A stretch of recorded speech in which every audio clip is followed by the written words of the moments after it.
दोस्तों स्वागत है आपका इनसाइट नॉलेज की एक और नई वीडियो में। आज की इस वीडियो में हम दो काफी इंटरेस्टिंग खबरों के बारे में बात करने वाले हैं, जिसमें हमारी पहली खबर अब आखिरकार ईरान की हरकतों से परेशान होकर अमेरिका और ब्रिटेन द्वारा एयर स्ट्राइक की शुरुआत करने को लेकर है। वहीं पर हमारी आज की दूसरी न्यूज यूरोप और भारत के चीन के खिलाफ ऐसे गठजोड़ को लेकर है, जिसके तहत अब भारत चीन को हाइड्रोजन इंडस्ट्री में सीधी टक्कर देना चाहता है। तो चलिए वीडियो को शुरू करते हैं और जानते हैं इन दोनों ही खबरों के बारे में डिटेल में। दरअसल दोस्तों इससे पहले कि अमेरिका और ब्रिटेन की तरफ से लिए जाने वाले एक्शन के बारे में बात करें, सबसे पहले बता देते हैं कि अब से कुछ घंटे पहले ही हूती विद्रोहियों की तरफ से एक और कंटेनर जहाज को निशाना बनाया गया और इस बार विद्रोहियों द्वारा लॉन्च किया गया मिसाइल इस कंटेनर जहाज को बुरी तरह से क्षतिग्रस्त करने में सफल रहा। कंटेनर जहाज पर आग लग गई और डिस्ट्रेस कॉल का जवाब देने के लिए अमेरिकी नौसेना के वॉरशिप तुरंत ही जहाज के पास पहुंचे, लेकिन भले ही इस हमले में कोई घायल ना हुआ हो और किसी की जान ना गई हो, पर फिर भी इकोनॉमिक लॉस काफी बड़ा हुआ।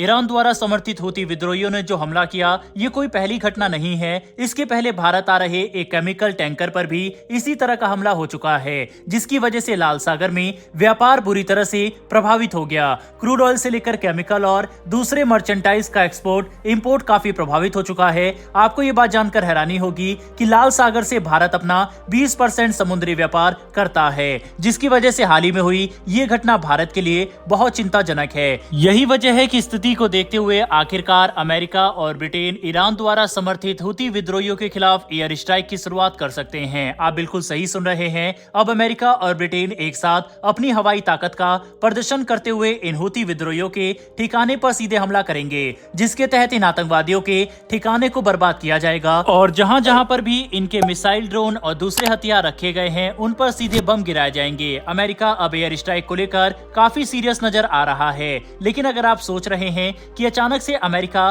पेट्रोलिंग करने के अलावा इतना बड़ा एयर स्ट्राइक का स्टेप क्यों ले रहा है, तो हम इसका भी एक्सप्लेनेशन आपके सामने रखेंगे। दरअसल जब हूती विद्रोहियों ने ईरान की तरफ से ऑर्डर मिलने के बाद मिसाइल और ड्रोन का इस्तेमाल करके कार्गो वेसल पर हमला करना शुरू किया, जिससे व्यापार प्रभावित हो, तब अमेरिका, भारत समेत कई देशों ने लाल सागर में पेट्रोलिंग बढ़ा दी। लेकिन हम साफ देख सकते हैं कि हूती विद्रोही बड़ा नुकसान कर रहे हैं। इस बीच जब अमेरिका परेशान था, तभी रिपोर्ट निकलकर सामने आई कि इजराइल हमास के खिलाफ युद्ध को अगले 24 महीने यानी लगभग 2 साल के लिए जारी रख सकता है, जिसका मतलब है कि ईरान हूती विद्रोहियों को अपने हमले और भी ज्यादा बढ़ाने पर जोर देगा। अगर ऐसा हुआ तो पूरी दुनिया के लिए क्रूड ऑयल की कीमत और ज्यादा बढ़ सकती है, जो अमेरिका भी अफोर्ड नहीं कर सकता। यही वजह है कि अमेरिका ब्रिटेन के साथ मिलकर हूती विद्रोहियों के ठिकाने को सीधे निशाना बनाने पर आमादा हो चुका है, जिससे इन्हें बड़े हमले करने से रोका जाए। वहीं तब लाल सागर में मौजूद युद्धपोत पेट्रोलिंग के जरिए जहाज को सुरक्षा दे सकेंगे। बहरहाल दोस्तों बढ़ते हमारी दूसरी खबर की तरफ। ये खबर भारत की तरफ से यूरोप के साथ मिलकर चीन को दी जाने वाली कड़ी टक्कर को लेकर है। आपको पता होगा कि चीन दुनिया की फैक्ट्री कही जाती है और चीन के पास लगभग हर सेगमेंट से 60 से लेकर 80% तक का मार्केट शेयर मौजूद है।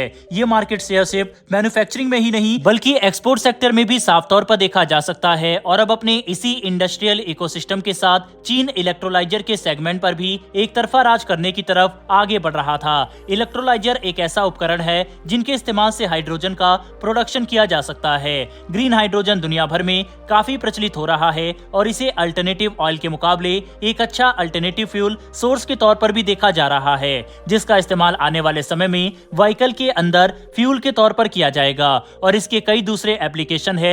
ऐसे में इलेक्ट्रोलाइजर काफी महत्वपूर्ण इक्विपमेंट है, जिसकी 40% मैन्युफैक्चरिंग आज चीन अकेले करता है। लेकिन लेटेस्ट रिपोर्ट के मुताबिक भारत चीन को इसमें कड़ी टक्कर देने वाला है। भारत ने 13,000 करोड़ रुपए से ज्यादा की एक PLI स्कीम का ऐलान किया है, जिसका इस्तेमाल हम ग्रीन हाइड्रोजन और इलेक्ट्रोलाइजर प्रोडक्शन को देश के अंदर बढ़ावा देने के लिए करने वाले हैं। इसमें 4,000 करोड़ रुपए अकेले इलेक्ट्रोलाइजर के मैन्युफैक्चरिंग पर खर्च किए जाएंगे, जिससे भारत एडवांस टेक्नोलॉजी भी विकसित करेगा और इनका एक्सपोर्ट भी करेगा। वहीं पर यूरोपियन कंपनियां भारत से इलेक्ट्रोलाइजर आउटसोर्स करने के लिए तैयार हैं और भारत के पास यूरोप का बड़ा मार्केट खुला है, जहां पर हम 2030 के बाद अपना ग्रीन हाइड्रोजन और इलेक्ट्रोलाइजर दोनों एक्सपोर्ट कर सकेंगे। दोस्तों भारत ये टारगेट लेकर चल रहा है कि 2030 के बाद हर साल हम 5 मिलियन यानी 50 लाख टन से ज्यादा ग्रीन हाइड्रोजन का प्रोडक्शन करेंगे, जिससे हम दुनिया भर में ग्रीन हाइड्रोजन को प्रोड्यूस करने की कैपिटल बन सकते हैं। आज चीन द्वारा मैन्युफैक्चर किए जाने वाले इलेक्ट्रोलाइजर मिडिल ईस्ट और अफ्रीकन देश में अपनी जगह बना चुके हैं, लेकिन वह समय दूर नहीं जब भारत की इंडस्ट्री भी इन देशों में चीन को कड़ी टक्कर देगी और यूरोप के मार्केट में हम डोमिनेट करेंगे। भारत की इस मुहिम के लिए और भारत के मेक इन इंडिया प्रोजेक्ट के लिए कमेंट बॉक्स में एक जय हिंद जरूर लिखिएगा। साथ ही दोस्तों, अगर आपको ये इन्फॉर्मेशन और वीडियो पसंद आई हो तो वीडियो को लाइक करके हमारी आने वाली डेली ऐसी वीडियो के लिए चैनल को सब्सक्राइब कर बेल नोटिफिकेशन को जरूर दबा लें, जिससे हमारी डेली वीडियो आप तक सबसे पहले पहुंच सके। फिर मिलेंगे ऐसी एक नई वीडियो के साथ। धन्यवाद। जय हिंद।